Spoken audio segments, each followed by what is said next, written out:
बोल जयकारा बोल मेरे श्री गुरु महाराज की जय। श्री अमर ज्योति दर्शन ग्रंथ पारदर्शिता। आपने श्री आनंदपुर से रोशनपुर जाने का जो प्रोग्राम बनाया तो मार्ग में मुरादाबाद में प्रेमी भक्तों का होटल था। आपने उन्हें संदेश भिजवाया कि अपने गृह में बने श्री मंदिर में श्री मूर्तियां विराजमान करेंगे। अधिक संगत को नहीं बुलाना, केवल अपनी राह पर प्रेम अविनाशानंद जी को बुला लेना। बाहर दूर स्थान पर टेंट लगवाना, सत्संग का कार्यक्रम वहीं होगा। प्रथम उन भक्तों के होटल को श्री चरणों से कृतार्थ किया, पुनः उनके घर चौबारे में प्रवेश किया।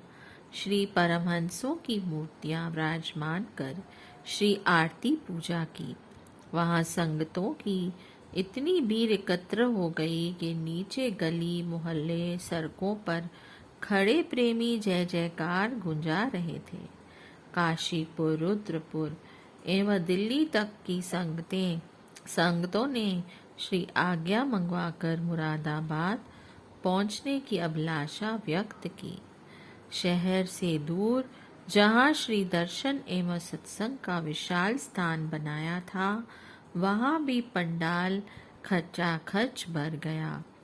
इतनी संगत आई देखकर श्री गुरुमा जी ने भक्तों को बुलाकर फरमाया, आपको कहा गया था कि किसी को पता न चले। यहाँ तो हम देख रहे हैं कि इतनी तादाद में संगत पहुंच गई है। अब इन सब के लिए भोजन का प्रबंध भी करो। भक्तों ने विनय की, प्रभु सूर्य उदय हो जाने पर रोशनी को कौन रोक सकता है। आपके श्री दर्शनों के लिए प्रेमी जिज्ञासु कैसे पहुंच रहे हैं, यह आप ही जानो।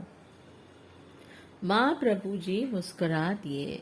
देखते ही देखते अन्य होटल वाले प्रेमी तथा सत्संगी भंडारे के लिए रोटी, चावल, सब्जी, हलवा आदि इतना सामान ले आए कि संगत दर्शन के पश्चात सब ने भोजन किया और बच गया। भक्तों ने विनय की, महाराज आपके चरणों के प्रताप से सब रिद्धियां सिद्धियां चेरी बनकर सेवा के लिए लालायित रही हैं। सेवक तो नाम मात्र से सेवा करते हैं। आपने प्रवचन फरमाए, अभी यहाँ घर में श्री मंदिर का उद्घाटन हुआ है।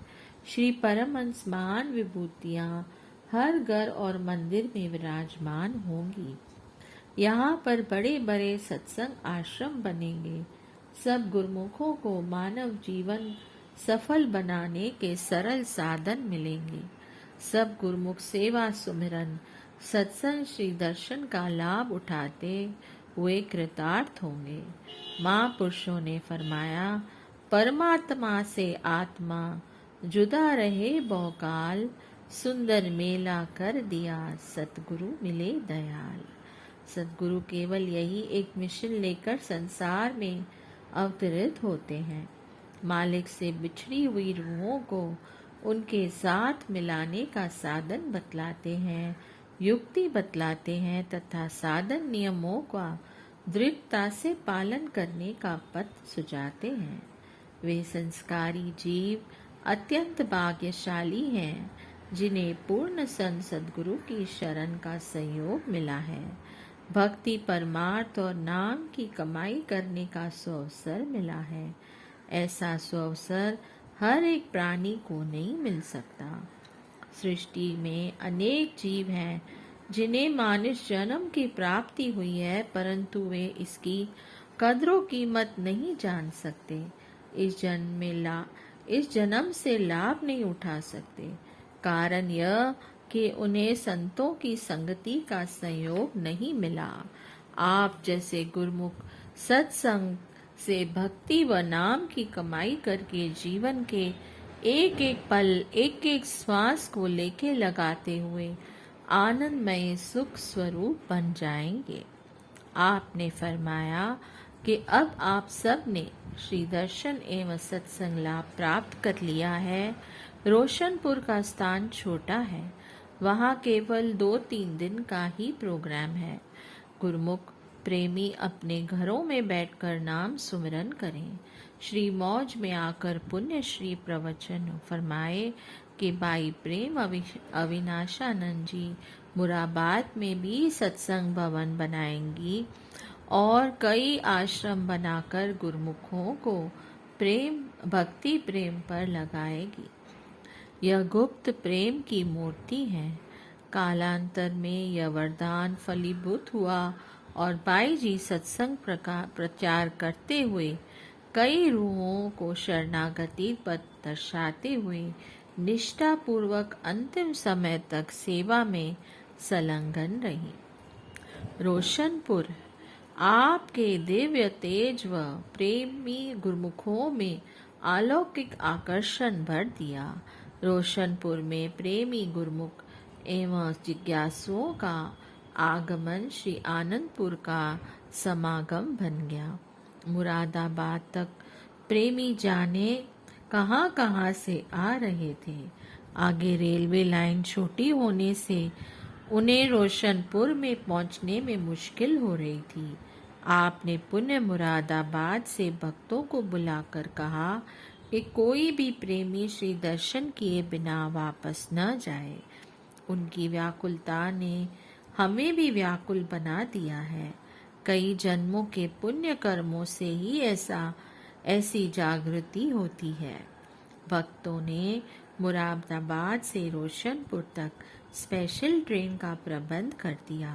विलक्षण जैसे ही ट्रेन स्टेशन पर आती प्रेमी गुरुमुख श्री आनंदपुरवासी भगवान की जय के जय घोष गुंजाते। वहाँ ऐसा लगता था कि गुरु महिमा के भजन और जय जयकार से चलती ट्रेन में श्री गुरुमा जी स्वयं आकर विराजमान हो गए हों। एक ट्रेन के गुरुमुख जिज्ञासु श्री दर्शन व प्रवचनों से कृतार्थ होकर उस ट्रेन से लौटते तो पुनः दूसरी ट्रेन की बारी आती। महात्मा परम योगानंद जी व महात्मा दर्शन लखानंद जी ने विनय की, प्रभु यहाँ तो संतों की कतारें लग गई हैं, इस स्थान को बड़ा बनवा लीजिए। आपने फरमाया, सर्वप्रथम श्री आनंदपुर, श्री प्रयागधाम व श्री संत नगर जो प्रमुख आश्रम हैं उन्हें विकास देना है।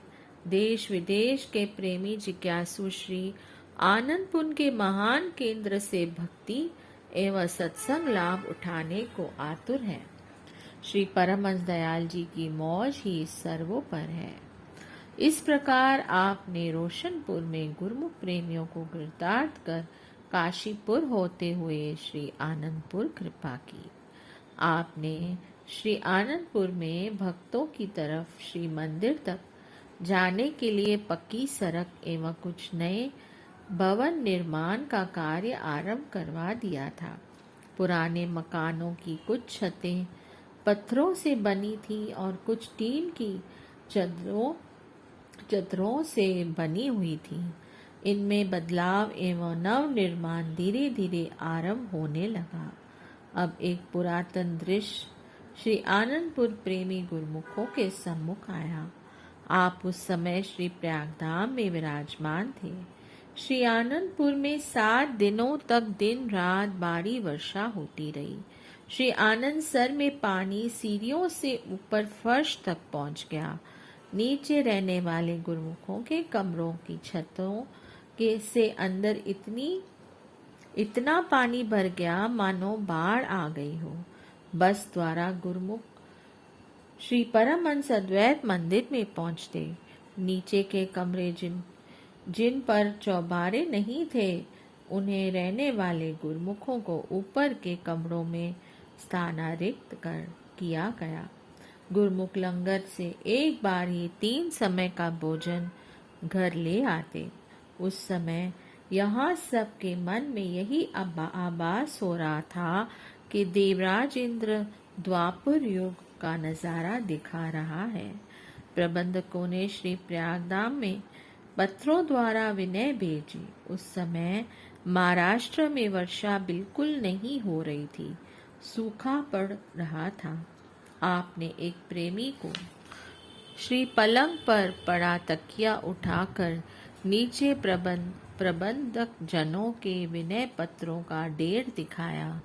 उधर सुबह 9 बजे ही सूर्य ऐसे धधक रहा था कि मानो दोपहर का समय हो गया हो। आपने नेत्र बंद किए और कर कमल पीछे की ओर करके कहा, वाह भगवान, वहाँ इतनी बारिश और यहाँ पानी की एक बूंद के लिए। बस इतना फरमाया ही था कि एकदम धमाधम बरसात आरंभ हो गई। खिड़कियों में से ऐसी बौछार आई कि आपके वस्त्र गीले हो गए। आप शीघ्र ही पलंग से नीचे उतरे और जहां भक्त्यानियों की ओर लंगर में चुनवाई की सेवा हो रही थी, उस तरफ चले गए। महात्मा आत्मदयानंद जी पीछे छाता लेकर भागे। आपने फरमाया कि हमें इस समय छाता नहीं चाहिए, हमें शीघ्र ही सेवा स्थल पर पहुंचकर गुरुमुखों को सेवा में लगे रहने का आदेश देना है। अब यहाँ वर्षा जमकर बरसने दो। गुरुमुखों ने आपको अत्यधिक गीला होते देखकर छाता करने की विनय की। आपने फरमाया, ऐसा करने से बादल लौट जाएंगे, अभी यहाँ इनकी आवश्यकता है। गुरुमुख हैरान थे कि सूर्य भी खूब चमक रहा था और बारिश भी खूब हो रही थी। यह कैसा अनोखा दृश्य है। उस समय महाराष्ट्र में यज्ञ हवन जोरों से चल रहे थे, परंतु सभी पानी की एक बूंद के लिए तरस रहे थे। कुछ संतों ने देखा कि वर्षा की फुहारें एवं बादल उर्ली कंचन श्री प्रयागधाम की ओर से आते हुए महाराष्ट्र में तेजी से बढ़ते चले जा रहे हैं। आपने श्री आनंदपुर में कृपा पत्र भिजवाया कि घबराओ नहीं। श्री आनंदपुर की भूमि खरीद होने पर शुरू में जो गुरुमुख परिवारों ने यहाँ जो देखा वह नज़ारा आपने भी देख लिया। अब सब ठीक हो जाएगा। उधर श्री प्रयागधाम में सबने यही कहा कि महाराष्ट्र में बरसात श्री सद्गुरुदेव महाराज जी श्री आनंदपुर से खींच लाए हैं, जबकि आपने गुरुमुखों को फरमाया कि यह सब आपकी सेवा का ही रंग ला रही है। श्री आनंदपुर में पहुंचकर आपने कार में विराजमान होकर कुछ प्रबंधकों श्री स्वामी विचार पूर्णानंद जी, श्रीमान जी, महात्मा परम योगानंद जी एवं कुछ सेवादारों को साथ ले जाकर श्री मंदिर परिसर के पीछे बने हुए तालाब की मरम्मत करवाने का आदेश दिया। श्री वचन हुए, यहाँ इसी तालाब में बरसात का सारा पानी एकत्र किया जाएगा। आज के बाद कोई मुश्किल सामने नहीं आएगी। बोलियो जयकारा, बोल मेरे श्री गुरु महाराज की जय। जय सच्चिदानंद।